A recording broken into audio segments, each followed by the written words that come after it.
Es la que nos manda nuestro hermano allá. Y aquí tenemos a un hermano que luego le vamos a apretar el micrófono. La pregunta de mucho es, ¿por qué no dejamos primero al hermano y después le damos la pregunta a mucho? aquí está bien conectada con lo que acaba de contar. Dice, ¿por qué comparan al Papa con Pedro si no hace milagros? Es que le voy a dar la respuesta. Porque cuando la Biblia está mostrando los milagros que hace Pedro, lo que está mostrando es la autoridad que Dios le ha dado, el poder. Recuerde que la Biblia trae una enseñanza teológica. La enseñanza teológica es que todos deben reconocer que Jesucristo le dio la autoridad, le dio el poder a los apóstoles. Y allí Pedro en primer lugar. Entonces, no quiere decir simplemente que todos los papas tienen que hacer milagros, sino que tienen la autoridad y el poder que Dios le dio. A través de eso que hacía Pedro, está mostrando la autoridad que le dio. Después los otros apóstoles también vienen a hacen milagros, pero la Biblia muestra los primeros capítulos de los Hechos de los Apóstoles a Pedro, que tiene autoridad. Y después los otros también tienen autoridad, pero primero tiene a Pedro. Eso es lo que quiere decir cuando hace los milagros. A ver, el hermano, le damos la bienvenida al hermano que está en medio de nosotros. Usted no es católico, ¿verdad? Un fuerte aplauso para él. Debe saber que lo estamos filmando a través de la cámara del mundo entero. Por tanto, las preguntas deben ser pues, preguntas que no salgan. Y luego, si usted viene a preguntar, pues usted debe escuchar la respuesta. Que le guste o que no le guste, pues eso ya no nos interesa. El problema es que usted debe preguntar y debe dar chance a que se le responda. Porque usted viene a preguntar algo que usted no conoce porque es de otra iglesia. Y yo, como sacerdote de la iglesia católica, le voy a dar la respuesta, el por qué. Entonces ya depende de usted. Por favor, el nombre, a qué iglesia pertenece, cómo se llama, y si se considera pastor o si se considera oveja. Ok, mi nombre es Miguel, no pertenezco a ninguna iglesia, no pertenezco a ninguna secta. Acerca el micrófono. ¿Así más? Sí, que se okay. vaya ya. Bueno, mi nombre es Miguel, no pertenezco a ninguna iglesia, a ninguna secta. Me gusta leer la Biblia, creo en Dios, creo en Jesucristo y en el Espíritu Santo. Y vengo aquí, me invitaron y pues quiero hacer alguna pregunta al pastor, es todo. Dale para adelante, pues, ándale la pregunta. Pero hágala duro que la gente quiere escuchar. Pero la pregunta no es suya. Oh, no.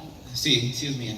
Bueno, en Gálatas 2, del 11 al 14, no sé si me pueden ayudar a leerlo. Sí.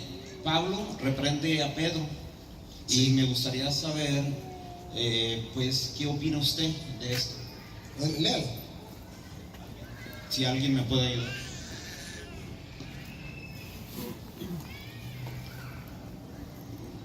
Cuando Pedro llegó a Antioquía, yo le hice frente en circunstancias en que su conducta era reprensible.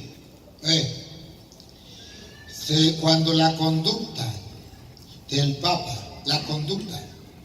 no es de acuerdo al Evangelio, aunque sea el Papa, hay que decirle, como dicen las Escrituras, pues decirle esto no es correcto. Pero eso no quiere decir de que no sea el Papa, que no sea la autoridad dentro de la iglesia. Porque el mismo capítulo que él me está dando es el capítulo 2. Y para que usted se dé cuenta que Pablo reconoce que Pedro tiene autoridad, usted me está leyendo el capítulo 2, versículo 11. Para que usted se dé cuenta que a pesar de que lo corrige, sabe que tiene autoridad, lea el capítulo 2, versículo 1. El 1, usted me está leyendo el 11. Yo le doy el 1. Para que usted se dé cuenta que el mismo Pedro que corrige al Papa, no lo corrige sin no lo corrige sin reconocer su autoridad. Reconoce su autoridad. Y eso quiere decir que cuando Jesús le dijo a Pedro en Lucas 22:31, Mire que Satanás pidió permiso para zarandearlos a ustedes como se hace con el trigo. Yo he rogado por ti para que tu fe no venga abajo. Tú cuando hayas vuelto, entonces quiere decir que Pedro puede fallar. Pero en cuestiones de fe, no. Que es lo que la iglesia enseña. Pedro es infalible, pero no impecable. Pedro es infalible, pero no impecable. En la conducta puede fallar. Ajá. Ya. Del 11 al 14 todavía falta. Sí, siga leyendo entonces. Siga leyendo, ahorita leemos para darle la respuesta entonces. Leo todo. Cuando Pedro llegó a Antioquía, yo le hice frente en circunstancias en que su conducta era irreprensible. En efecto, antes de que vinieran algunos allegados de Santiago, comía con los hermanos de origen no judío.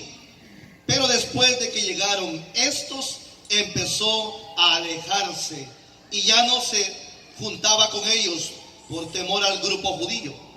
Los demás de raza judía lo siguieron en este doble juego y hasta Bernabé se dejó arrastrar a esta simulación.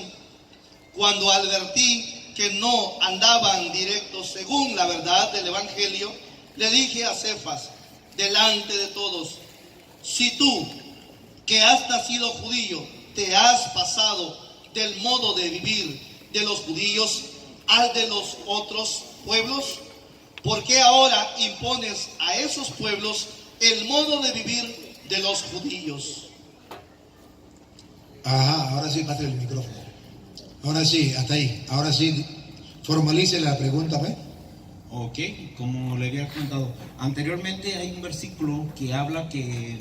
No, pero formalice la pregunta. La pregunta sobre eso. Usted me dice que eso es... Sí. Dame la pregunta. La pregunta es, como usted estaba diciendo, ¿qué es lo que pasó en esa situación? Si Pedro es el que usted dice que es el Papa, sí, y cómo esta otra persona que no tiene la autoridad del Papa, sí, reprendió a otra persona, ajá, que está haciendo lo incorrecto. Y eso no existe en la Iglesia Católica. Le voy a mostrar que eso existe en la Iglesia Católica. El Papa tiene a su alrededor algo que se llama cardenales. ¿Sí han escuchado usted hablar de los cardenales?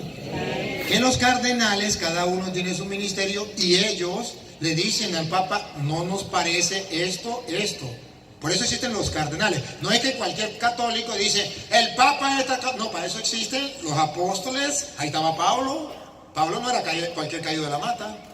Por eso usted verá que en la Iglesia Católica, siguiendo ese ejemplo de Pablo, hay unos cardenales que aconsejan al Papa, que corrigen al Papa, que le dicen al Papa: esto es así, esto es así. Eso existe en la Iglesia Católica. Solamente que los hermanos separados no saben que eso existe, pero eso existe, porque ahí está escrito. Sin embargo, Pablo no niega la autoridad de Pedro. Está leyendo en el capítulo 2, versículo 11, pero él no ha leído capítulo 2, versículo 1. Óiganlo. Lea el 1 para que usted se dé cuenta. Hace 14 años subí de nuevo a Jerusalén. Subí de nuevo a Jerusalén porque en ese tiempo la sede no era Roma, era Jerusalén. En ese tiempo la sede era Jerusalén. Subí de nuevo a Jerusalén, a donde estaba el jefe de la iglesia, que era Pedro. Ajá. Subí de nuevo a Jerusalén con Bernabé, llevando a Tito con nosotros, siguiendo una revelación. Una revelación Dios le había manifestado.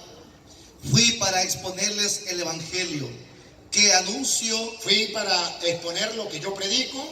¿A quién se lo expuse? A los paganos. Ajá, el evangelio que yo predico a los paganos, ¿a quién se lo expuse? Siga. Me entrevisté con los dirigentes en una reunión privada. ¿Me entrevisté con qué? Observen ustedes que en la iglesia hay dirigentes. Esos dirigentes se llaman jerarquía. Y dentro de esos dirigentes, la jerarquía, ¿a quién nombra? Vamos a ver. Me entrevisté con los dirigentes en una reunión privada. No sea que estuviese haciendo o hubiera hecho un trabajo que no sirve. Ahí ve la autoridad de aquellos sobre la de Pablo. Él va a exponer y dice: yo estaba trabajando, estaba predicando el evangelio, pero a lo mejor estaba equivocado. Necesitaba exponerle a los dirigentes el trabajo que yo estaba haciendo para no haber trabajado en vano. Entonces ven cómo Pablo es sumiso, se somete a la autoridad dentro de la iglesia. Hay autoridad, hay jerarquía dentro de la iglesia. Dale. Pero ni siquiera obligaron a circuncidarse a Tito, que es griego, y estaba conmigo. Y esto a pesar de que habían intrusos, pues unos falsos hermanos se habían introducido para vigilar la libertad que tenemos en Cristo Jesús y querían hacernos esclavos de la ley. Pero nos negaron a ceder, aunque solo fuera por un momento, a fin de que el evangelio les llegara en toda su verdad. En cuanto a los dirigentes de más consideración, de más rango, de más autoridad, lo que hayan sido antes no me importa, pues Dios no se fija en la condición de las personas. No me pidieron que hiciera marcha atrás. Por el contrario, reconocieron que a mí me había sido encomendada la evangelización de los pueblos paganos. Lo mismo que a Pedro. Entonces observe cómo reconoce, pero él dice, yo soy sumiso, yo fui a ver. Y ahí ellos me reconocieron que Dios me había dado ese don. Entonces aquí vemos a un Pablo que se somete a la autoridad de la iglesia, que hay autoridad, pero también un Pablo que nos enseña que la autoridad también es humana y se puede equivocar, y que para eso debe haber algunas personas capaces de corregirle. Dentro de la iglesia católica se llama cardenales. Ahí está la explicación. Gracias. Muchas gracias. A ver, otra preguntita tiene. ¿Tiene otra preguntita? ¿Sí puedo leer el 9?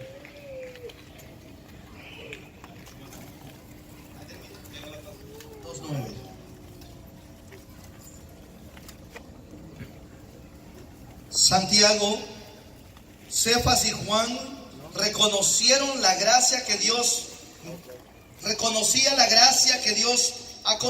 ha concebido a estos hombres, que son considerados pilares de la iglesia. Otra vez, léame otra vez. Santiago, Cefas y Juan reconocieron la gracia que Dios me ha concedido. Estos hombres que son considerados pilares de la iglesia. Entonces dice Pablo que dentro de la iglesia hay pilares, hay bases, pero sobre todo esos pilares Jesús dejó a uno, Pedro, que los otros también son pilares. Por eso ustedes verán que dentro de la iglesia usted le rinde respeto al Papa, pero no solamente al Papa, y los obispos también son pilares. Hay dentro de la iglesia pilares de la iglesia que llaman jerarquía, y eso está en Papa, obispos y presbíteros. Gracias por su pregunta, un aplauso para su hermano. Otra preguntita, ¿no? Hay una pregunta más.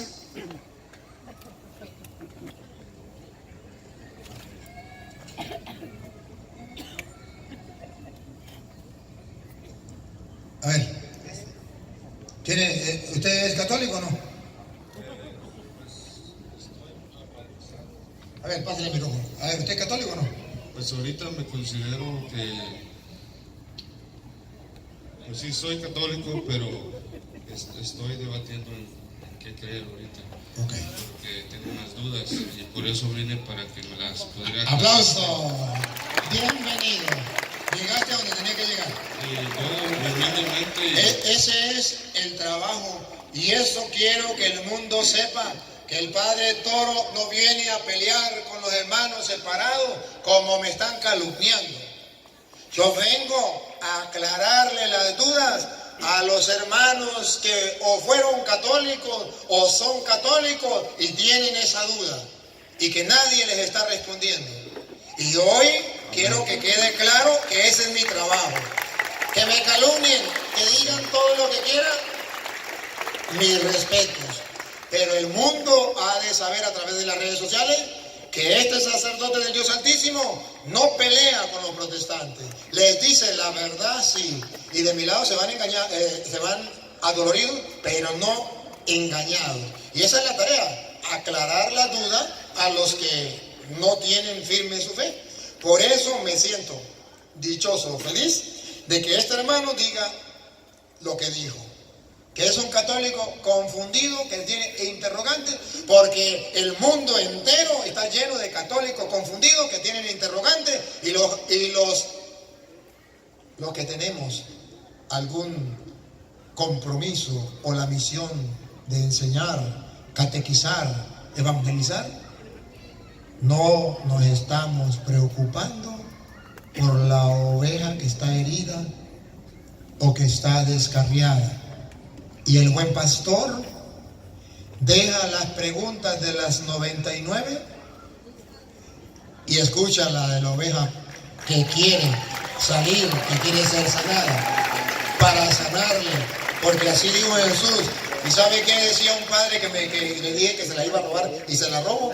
Y decía, esa idea no es mía, esa te la voy a robar al padre. Y decía, y mire que Jesucristo agarró, la llevó, la curó, la herida, y pasó la información a todos y dijo, vamos a hacer una fiesta. Observe, decía él, que Jesucristo le da importancia a cada persona. Se preocupa por cada persona y cada persona es valiosa para él. ¿Y por qué nosotros los católicos no valoramos a cada persona? Esas personas que como él están confundidas y engañadas, y decimos, ¿cuál es el problema? Se fue uno, pero quedan 99. Y ahorita no se ha ido uno, se han ido 50 y quedan 50. Pero todavía quedan 50. Esperemos que quede uno. No, Jesús dice, una que se pierda, esa es valiosa. Si la logramos rescatar, hay que hacer una fiesta, porque esa persona es valiosa. Y este hermano que está aquí es valioso para Dios y para nosotros. Ay, gracias. Pues mi pregunta es que si el bautismo hecho en el nombre del Padre, el Hijo y el Espíritu Santo es diferente o es igual al que dicen en Hechos 2:38, en el nombre de Jesucristo. Como diciendo, en la iglesia que Cristo fundó, ¿en qué nombre fueron los miembros bautizados? Muy bien.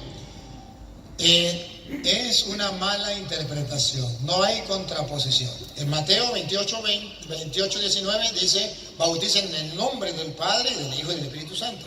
Y en Hechos 2:38 dice, Pedro le dijo, conviértanse, arrepentidos, convertidos, y que se hagan bautizar en el nombre del Señor Jesús.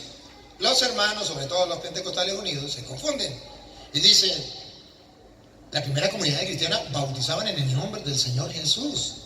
No decían en el nombre del Padre, del Hijo y del Espíritu Santo. Bautizaban era con el nombre de Jesús. ¿Y ustedes por qué bautizan en el nombre del Padre, del Hijo y del Espíritu Santo? Hay una confusión.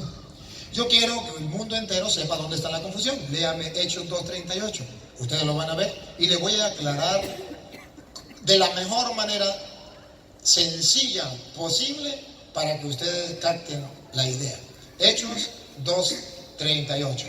Cuando supuestamente los apóstoles están bautizando distinto a como mandó Cristo. No, pongan cuidado.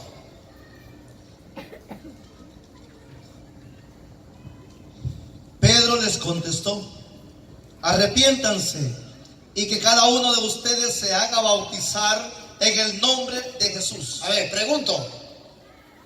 Pongan la lupa para que me respondan.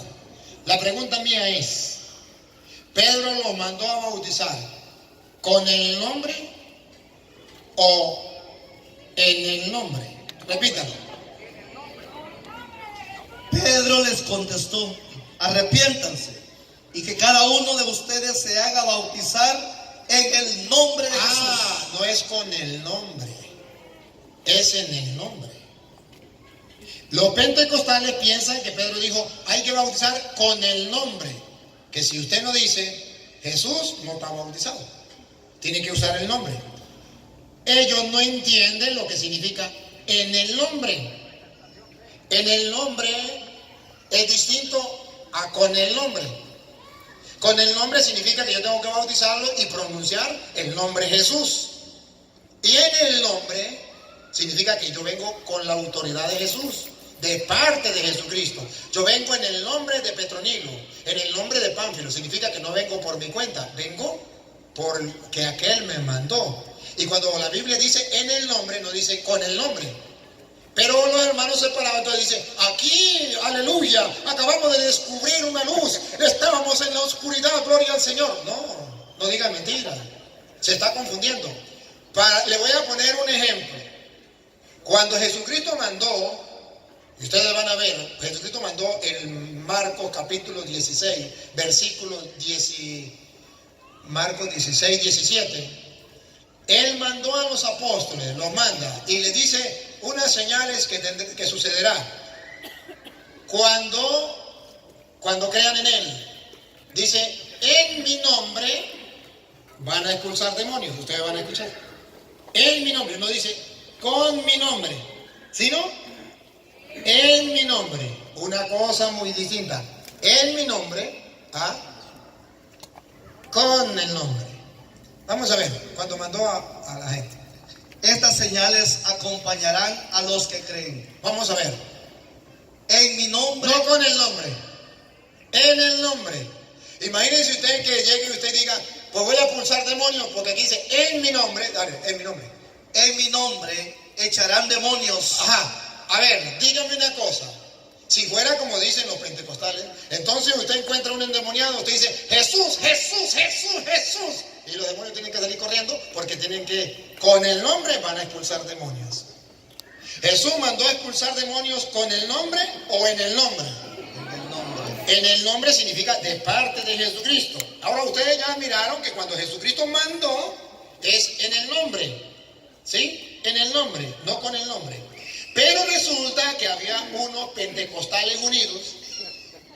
Está en Hechos de los Apóstoles capítulo 19 versículo 13, que entendieron que no era en el nombre sino con el nombre, y se fueron a expulsar demonios con el nombre de Jesús y no en el nombre de Jesús. Y miren lo que les pasó. Pongan cuidado.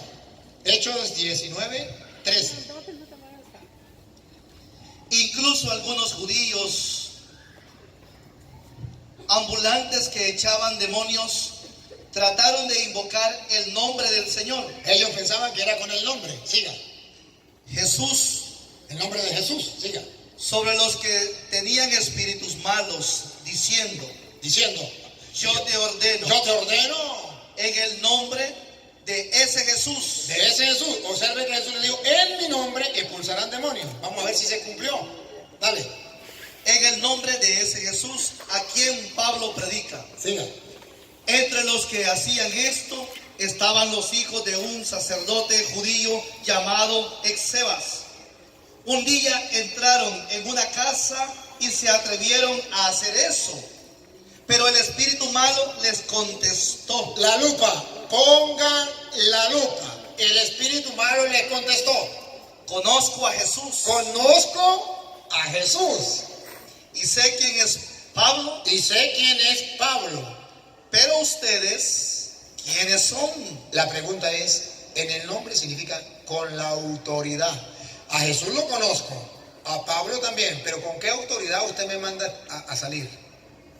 En el nombre significa con la autoridad que Jesús le dio a la iglesia. Con la autoridad, como Él lo mandó. En mi nombre, conozco a Jesús, conozco a Pablo, pero ¿tú quién eres? No, pero yo leí en la Biblia, en Marcos 16, 17, que con el nombre de Jesús se expulsan los demonios. No, yo conozco a Jesús y conozco a Pablo, pero ¿ustedes quiénes son? ¿Quién le dio esa autoridad? ¿Quién le dio ese poder? Entonces, en el nombre es una cosa y con el nombre es otra. Nosotros en la Iglesia Católica bautizamos en el nombre del Señor Jesús, que significa con la autoridad, como Jesús lo mandó, con el poder de Jesucristo. Así bautizamos nosotros. ¿Y cómo es la autoridad, el mandato que Jesús dio? Pongan cuidado. ¿Qué significa en el nombre? Como Jesús lo mandó, con la autoridad que Él dio, así lo hacemos. Mateo 28, 19. Pongan cuidado porque nosotros lo hacemos en el nombre del Señor, con la autoridad del Señor. No con autoridad propia, sino como Él lo mandó. Escúchenlo. Mateo 28, 19. Vayan pues, Vayan, ¿ve que hay autoridad? Y nosotros venimos en el nombre. Si Él dice vayan, nosotros vamos a ir por nuestra cuenta. No, vamos a ir en el nombre del Señor Jesús. Vayan pues, y hagan que todos los pueblos sean mis discípulos. Bautícenlos. entonces vamos a ir en el nombre del Señor Jesús. No vamos por nuestra cuenta. ¿Por qué en el nombre? Porque Él dijo, vayan. No van por su parte. Los estoy mandando yo. Eso significa en el nombre. ¿Y cómo mandó Él a bautizar? Él, que tiene la autoridad, dale. Bautícenlos en el nombre del Padre y del Hijo y del Espíritu Santo. Entonces la Biblia no se contradice, sino los protestantes no saben entender la Biblia. Esa es la respuesta. Fuerte el aplauso, más fuerte. Hago otra preguntita. Tiene otra esa. Sí, tenía otra pregunta. No, aquí no, aquí se trata de exponer la doctrina. Si quiere creerla, cree, si no quiere creerla, no la cree, no hay ningún problema. La idea mía es que el católico y el protestante y el ateo y el confuso sepa cuál es la enseñanza. Que la crea o no la crea, eso ya le toca a él y a Dios que lo ayude. Pero yo solamente siembro la semilla.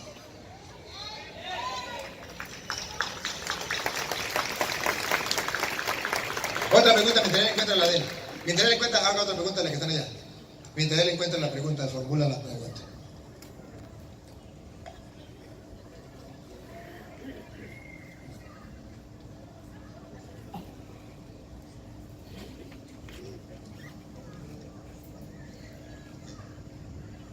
¿Por qué los sacerdotes siguen la doctrina de no casarse? Se la voy a responder. Porque resulta que el Señor, el que nos mandó, Él dijo, a ver si se pone aquí para yo verle la cara, porque Él dijo que existía dos estilos de vida. Uno, casado, y otro, soltero. Dos. Y que los dos eran importantes. Y que era mejor el no casarse.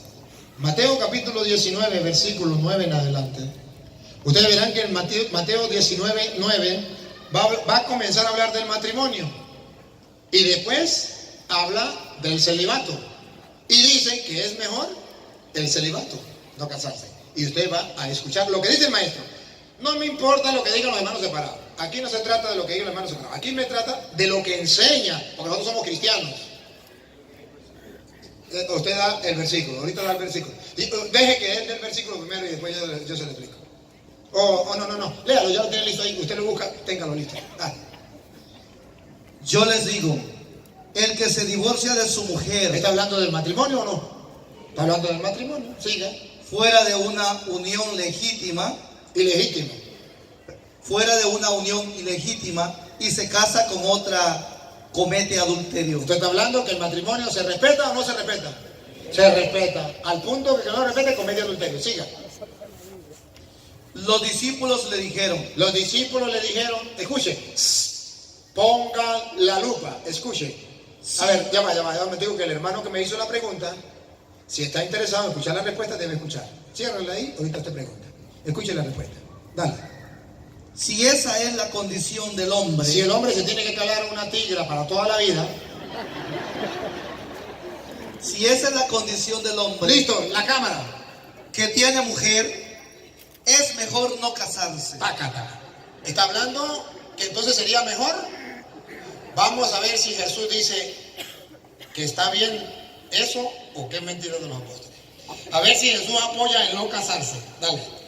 Jesús les contestó, Ajá. no todos pueden captar lo que acaban de decir. ¿Qué acababa de decir? Es mejor. Y Jesús dice, no todos pueden captarlo. Por ejemplo, los protestantes no lo captan. No todos pueden captarlo. ¿Por qué hoy yo lo pongo a la luz? Para ver si lo captan. No todos pueden captar lo que acaban de decir. Y viene la explicación de Jesús. ¿Por qué hay hombres que no se casan? Pongan cuidado. Dale. Sino aquellos Ahí viene. Ese pedacito me lo había comido. Sino aquellos, escuche esto, hermano, escuche. sino aquellos que han recibido este don. ¿Qué es el no casarse? Un don. Según Jesucristo, aquel que usted y yo decimos que es nuestro Señor, dice que el matrimonio es un don y el que le falle comete adulterio. Pero el no casarse también es un don. Y ahora escuche lo que viene.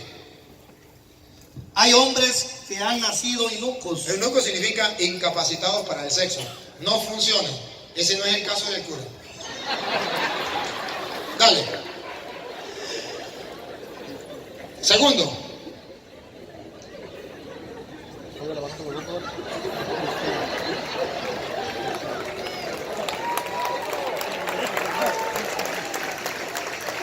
Otros fueron mutilados por los hombres. Otros fueron castrados. ¿Se acuerda que los reyes tenían hombres al servicio, pero tenían muchas mujeres? Tenían que mandarlos a castrar para que no le preñaran a sus mujeres. Los castraban. Ese tampoco es el caso del cura. Pero aquí viene la tercera. Ese sí es el caso del cura. Preste atención, ¿por qué los curas no se casan? Dale. Hay otros todavía que se hicieron tales por el rey. No me empuje. Otra vez. Hay otros todavía Ajá. que se hicieron tales. Ajá. Se hicieron tales. Se lo traduzco en castellano. Sí funciona. No son castrados, pero no se casan. Se hicieron tales por un solo motivo. Óiganlo. Por el reino de los cielos. Por el reino de los cielos. Respiren profundo. ¿Cómo termina Jesús diciendo? Entienda el que pueda. Entienda el que pueda en castellano significa que los protestantes eso no lo pueden entender y no lo podemos obligar, solo se lo tenemos que explicar, y si no pueden entenderlo, que no lo entiendan. Pero está escrito. Y como él me hace la pregunta, yo se la respondo. Ahora él me va a hacer una segunda pregunta con 1 de Timoteo 3:1. Me imagino que es esa, 3:4. Sí, se lo voy a explicar. Léalo. 1 de Timoteo, no, dale la 3:4. ¿Ah? No, 1 de Timoteo 3:4. Creo que es la que usted me va a hacer. Es sobre el ¿qué dice? Vamos al 4:1 a ver. ¿Sobre qué es? ¿Sobre la misma o no? ¿Otra pregunta? ¿O es la misma pregunta? Pero que si es la misma tiene que ser el 3, no el 4.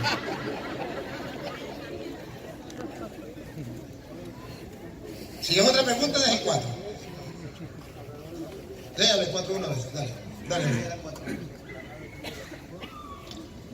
Te ruego delante de Dios y de Cristo Jesús, juez de vivos y muertos, que ha de venir a reinar, y te digo. Ya entendí, sí. Ya capté la idea, ¿dónde va? Ya me di cuenta por dónde va. Dale, siga.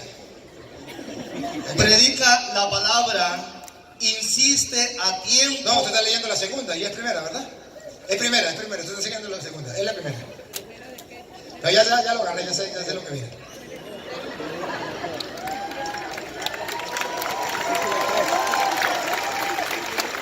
El Espíritu nos dice claramente. Que en los últimos tiempos algunos renegarán de la fe. Algunos renegarán de la fe significa que antes eran católicos y se salieron y comenzaron a renegar. Dijeron, cuando yo era católico, vivía en la oscuridad, me voy a bautizar de nuevo. Está renegando de la fe. Porque en la iglesia consta de que en la historia y en la Biblia, que la iglesia católica viene desde Cristo. Renegar significa que antes creía eso y ahora no lo cree. Siga.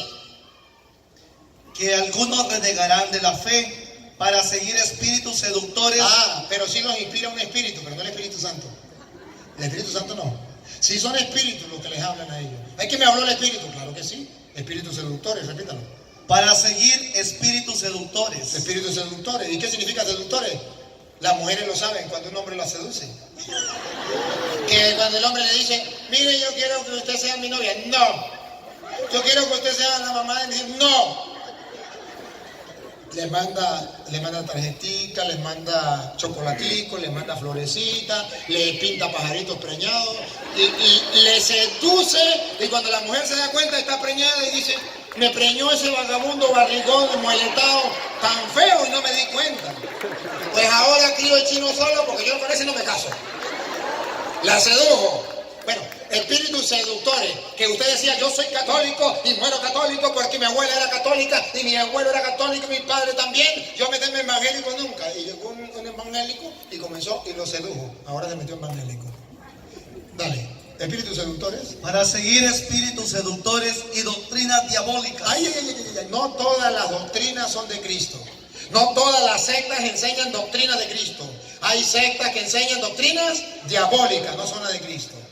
Y ahí viene la de él. Ahora sí le doy paso para que él me pregunte. Dale, que ahí viene la suya. Aparecerán hombres mentirosos con la conciencia marcada, con la señal de los infames. Estos prohíben el matrimonio y no permiten el uso de ciertos alimentos. Ahora sí, dale para que él me haga la pregunta. Ahí donde usted quiere llegar, ¿verdad? Estos prohíben el matrimonio. O sea, esos son los curas. Hago yo mismo la pregunta, ¿sí? ¿Me respondo o usted me la hace? No. Me hago yo la pregunta. Ve, esos prohíben el matrimonio. ¿Quiénes son los que prohíben el matrimonio? Los curas. ¿Por qué no se casan? Porque les prohíben el matrimonio. Primera enseñanza, antes de responderle. A los curas no nos prohíben el matrimonio. A mí nadie me obligó a estar solo y a no casarme. Yo, libremente, la iglesia me dijo, usted va a ir 10 años a ver si usted puede o no puede estar sin mujer. Si no puede, se sale y se casa. No me prohíbe el matrimonio. Me podía salir. Conmigo entramos 55. Se salieron 50 y llegamos 5. Y adivinen por qué se salieron. Por una mujer. Y se casaron. La iglesia no prohíbe el matrimonio. Y luego, debe saberlo usted, que Dios me libre y yo me enamoro y digo, yo quiero formar un hogar, yo me quiero casar. Quiero tener unos hijos, quiero formar un hogar. La iglesia no me dice que no. Yo puedo decirle al Papa, le escribo, mire, su santidad, me enamoré, me quiero casar. El Papa me escribe, ¿tiene su autorización? Cásese. Y me caso. Eso no está prohibido por la iglesia. No lo sabía, pues sépalo, por eso se lo estoy explicando. Por eso es que los hermanos separados no lo saben. Entonces viene a decir, es que la iglesia prohíbe el matrimonio. No, ahora le voy a explicar quién sí prohíbe el matrimonio. Lo voy a explicar. A ver, me dijiste una parejita, ustedes dos que están ahí, la parejita.